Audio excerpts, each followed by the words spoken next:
Two cars that couldn't be more different, the very sporty Alfa 147 GTA and the Opel Meriva people-carrying seatfold Jigsaw.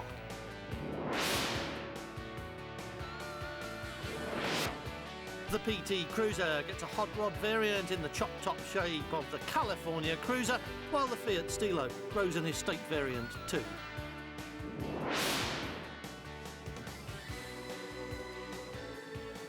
Alfa chose the Paris Motor Show to reveal the shape of the new 147 GTA, a car which could change the rules in the hot hatch segment of the market. The GTA name was only recently relaunched in the dramatically good-looking shape of the 156. The initials come from a long line of exotic and full-blooded sports cars which loom large in the legend round Alfa Romeo and are not lightly invoked. The road-going version comes with that very impressive 3-litre V6. Suspension refined and developed to make sure it can handle 250-odd horsepower, all the usual toys, and every kind of brake assist and chassis control you can think of. And it's got that snotty Italian exhaust note that money just can't buy. And so has the 147, the Alfa hatchback we enjoyed so much that we voted it as our Car of the Year last year. Competing against cars like Focus and Golf, the small Alfa is engineered to be different to both, and to be clearly Italian, which it manages rather well. Certainly it's a lot more robust than earlier Alfas, and it's well engineered into the bargain. Because Alfa knew that if they wanted the 147 to make serious inroads in this class, then it would have to go head-to-head with the Focus in lots of areas, including road handling and general poise. They may not have matched it exactly, but what they have got is a sort of Italian Focus, a concentrated effort, which does make it sharper than the 156, but maybe not as effortless as the Ford. Part of that comes from stability control and traction control, but though the latter has an on-off switch, stability control is permanent but unobtrusive for all that, so most drivers would probably never know it was there unless they were told. Styling of the 147, determinedly Alfa Romeo. The front view might be a bit love it or hate it, especially when it demands that odd asymmetrical positioning of the number plate. But it's fresh, it's modern, and it's recognisably Alfa. And so is that driving experience, greatly helped by a 2-litre twin-spark unit, a 150 horsepower engine, despite being slightly detuned for the latest emission regulations. 130 miles an hour is the resulting maximum, and the standing start to 100 kilometres an hour in well under 10 seconds. In essence, this is a fine car with a great deal of character. It's got everything and more, it's well engineered and solidly built, and that, together with its likeable road behaviour, was what prompted us to make it our Car of the Year, and what makes us delighted to say that its place has now been usurped by a car which is superior in every meaningful way. Yes, the 147 has lost its place at the top of Alfa's pile, pushed aside by the recently announced 147 GTA. Incredibly, Alfa has managed to shoehorn the same 3-litre V6 you'll find in the 156 under this bonnet, producing what might well be the most powerful hot hatch money can buy, at least in a showroom. This engine, remember, is just short of 250 horsepower, so goodbye Focus RS, Civic Type R and all of the rest of the screamers. Obviously, the extra power demands extra attention to the underpinnings, reworked suspension is vital, and as a result the GTA is wider and lower than the regular 147, with nice fat tyres on 17-inch rims. The result is that it looks as tough as the spec sheet says it is, and yet it's got style as well. Not just brutal hot hatch, it's still Alfa Romeo cute, and that very same spec sheet will wipe the smile off the face of anyone who thinks cute equals effeminate. We love the 147 and we can't wait to get our hands on the GTA. There will be a road test on Auto Mundial soon.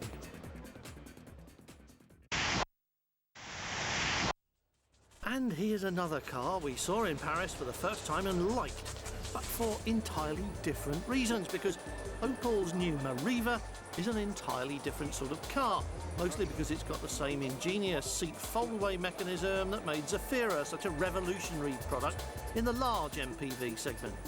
So when you look at a Meriva and see something that looks like it came from the same segment as Fusion and so on, well, you'd be right, but Meriva brings a little bit more to the party than that, and not just in the seat folding department, although that really is the highlight.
Let's start at the beginning with looks.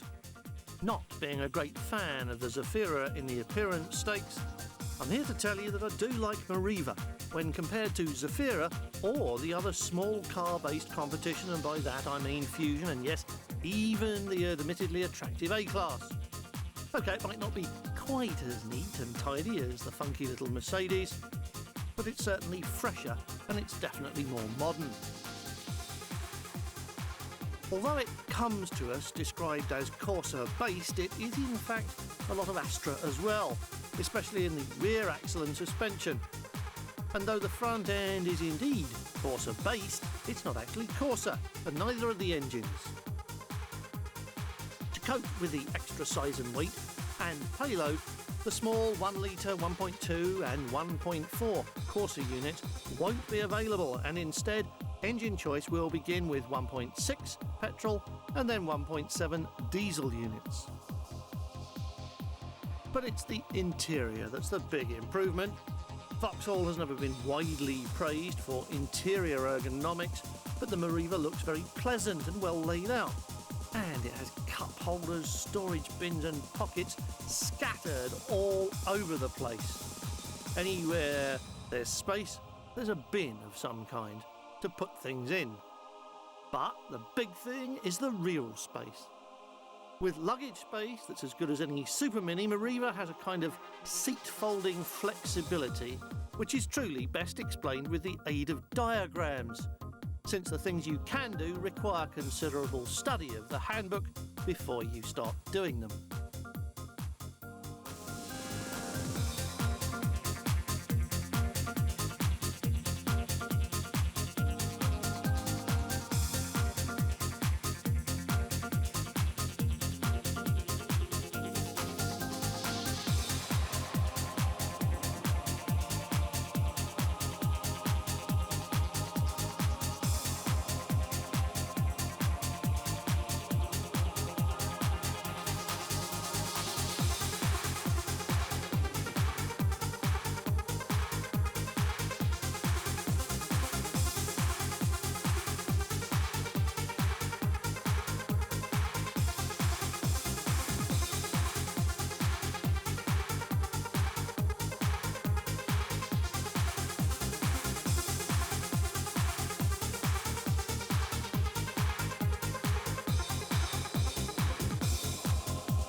So if you think you can reach PhD standard in seat folding, if you have a young family, or you just like the look of that stretch-out rear seat configuration, Meriva will be on sale in the spring for a little bit more than Fusion.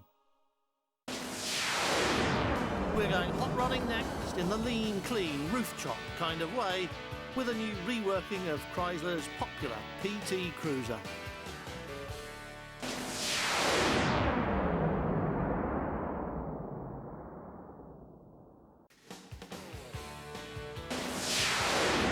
Two variations on a single theme now, a modern estate car from Fiat, that's Stilo, and a hot rod from Chrysler, that's the California Cruiser.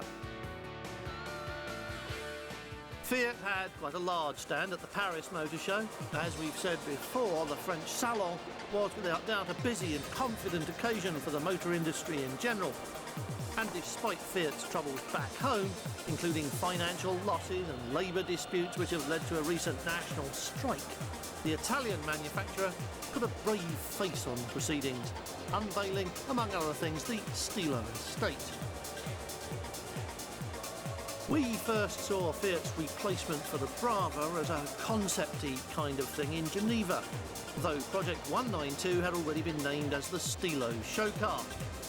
Not long afterwards, it became the Stilo production car, surviving into manufacture almost as was.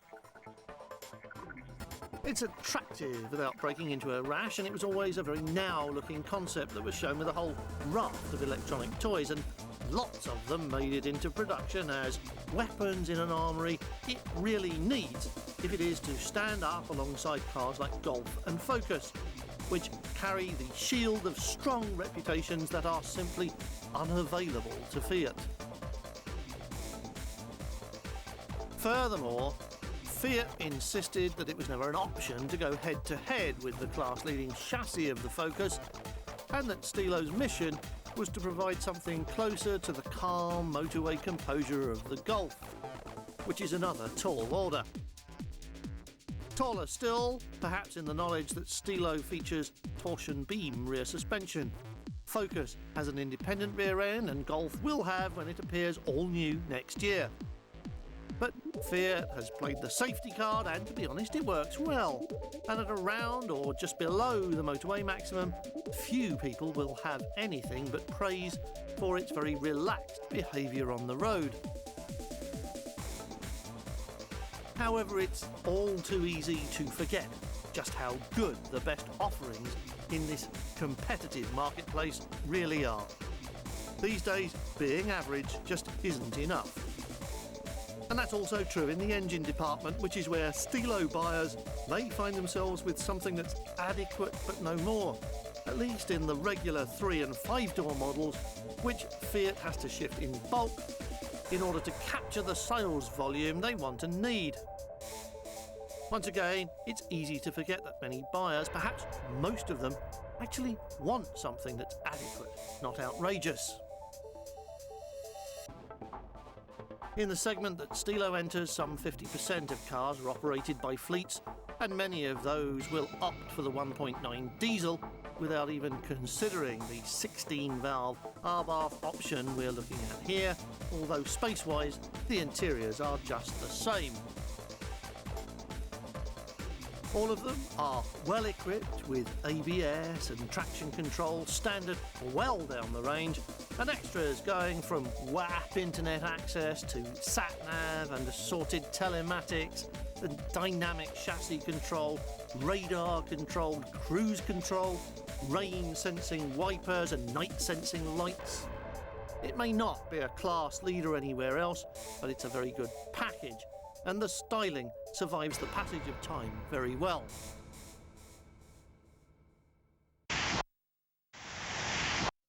Now there's an estate version of the Stilo as well, and though so far we've only seen it on the stand at the motor show, it looks to have maintained that styling appeal quite well, and has even included a double opening tailgate with a rear window that opens separately to the rest, making it easier to put smaller objects in the back. The tailgate opens low to make it easier for people putting bigger things inside, while the seats have a small element of Mariva-type cleverness. The front passenger seat folds down for long objects, and the two rear seats slide backwards or forwards and recline independently, giving a useful flexibility between maximum legroom, comfort or load space. The MP wagon, as it's called, will be available with 2 petrol and 2 diesel engine options, and it comes with the same generous spec list as the Stilo hatchback.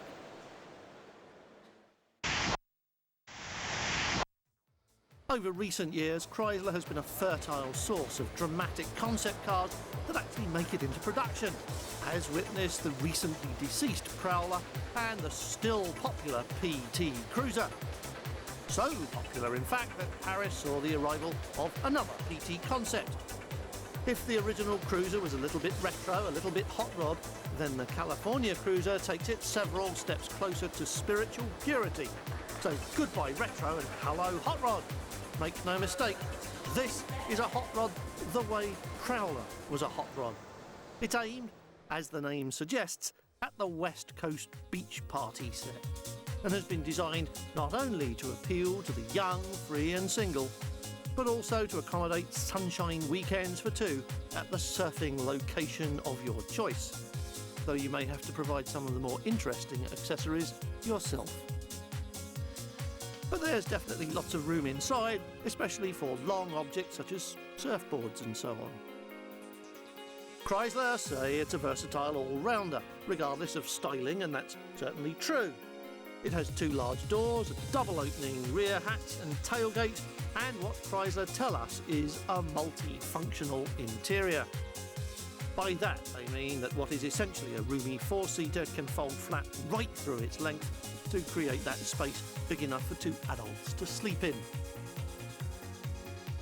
And that huge glass sunroof is always an early casualty when concept cars go ahead into production, but it's truthfully the only thing here that you could write off as unlikely. Everything else seems eminently functional, and so it should be. Chrysler has a history of turning cars like this into reality, and the California Cruiser seems to have that in its future. It's on show to gauge public reaction, and if enough people like it enough to want one, expect it to happen. No hot rod can be complete without a big engine, preferably blown, and the California has the 2.5-litre turbo engine, which is only available in the regular PT models in America itself. 215 horsepower means that it should be good enough to keep the hot rodders happy, and they're already pleased enough with the styling.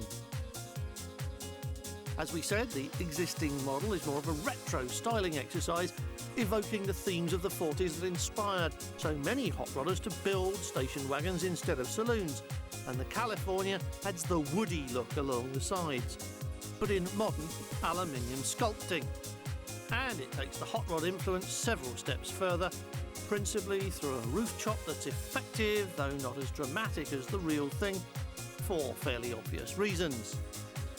And there's a low nose as well, not low enough to roll beer cans, nor dependent on a drop tube axle as favoured by our California cousins, but low enough to remind everybody that Chrysler designers were right there in the 60s at the height of the hot rod frenzy, racing the local kids on Detroit's Woodward Avenue with factory-built specials that were tested in the toughest arena possible before they made it to the showroom. Cruisers no longer have that option. All else aside, they're built at the Chrysler plant in Mexico, which is a long old haul from Detroit. And in any case, most modern testing is done on the computer screens long before the first prototypes get built. Romantic as it may now seem for auto industry executives to test new products in the real world, it's all a bit different now, even robotic, you might be tempted to say, from design to manufacture. And it has to be. The PT Cruiser has been a success, with almost 500,000 rolling off the line here since it was launched as a production vehicle in February 2000. That's a fair tribute to to the clarity of vision and the management courage that let something as evocative as the Cruiser make it through to production at all. This is the car that started it all, of course, the highly successful PT Cruiser, which is still available and still very popular with family owners as well as young would-be hot rodders who don't have the time, the skill or the inclination to do it themselves from the ground up. And though the California is the latest version of the PT Cruiser, it does in fact look a lot more like the original concept car, the Pronto Cruiser, that was unveiled at the Geneva Motor Show as long ago as 1998. A year later, Chrysler showed a second concept in Detroit called the PT Cruiser, which they now say was their most short-lived concept car, since in a piece of theatrical showmanship, the production version was rolled onto stage hardly 5 minutes later. Since then, we've seen a convertible version as well, at Geneva earlier this year in fact, and that was no concept but a production prototype with vehicles in the showrooms early in 2004 for you to buy if you want. And how much do you want to bet they won't be on their own when they get there?